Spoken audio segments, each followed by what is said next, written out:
I went to high school in the state of Georgia, and our health classes were taught by the football coaches. Now, sex education is a vital part of health class, and if there's anyone who I want teaching me about sex, it's a middle-aged Southern man whose area of expertise in life is football. Now, the American South is not exactly known for being on the cutting edge of sex education, or education. They tend to teach abstinence-only sex education. So no sex until you're married, or else you'll get pregnant, contract an STD or an STI, and never be happy again. Probably all three at the same time, you sinning pervert. I think abstinence-only education is a great idea, because if there's two things I know about teens, it's that they have a firm grasp over their hormones, and they have a deep respect for authority. One day in health class, they brought in this woman to talk to my class about the benefits of abstinence. This woman told us a story about how she used to have sex with multiple partners, which, who cares, because that's her prerogative, and then something happened that made her regret it, and she wanted to turn over a new leaf, so she decided that the next guy she was with, she wouldn't sleep with till marriage, which is fine, because that's her prerogative. There's an emotional journey component to this story that's missing, but I just can't remember it. So she found a good guy, and she married him, and they waited, and they were happy about that decision. But here's the kicker that I left out. They also decided to not kiss until marriage.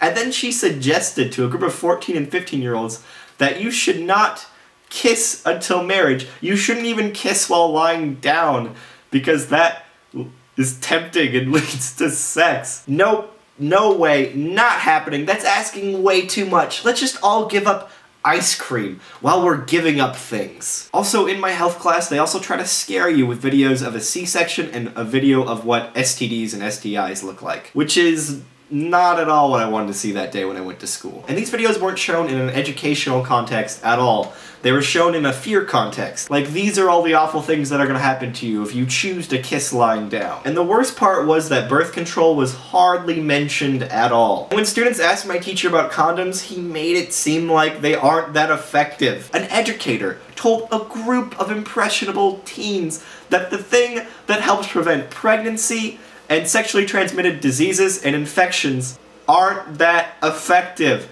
Like, what? Imagine being in a driver's ed class where the teacher tells you that seatbelts aren't that effective.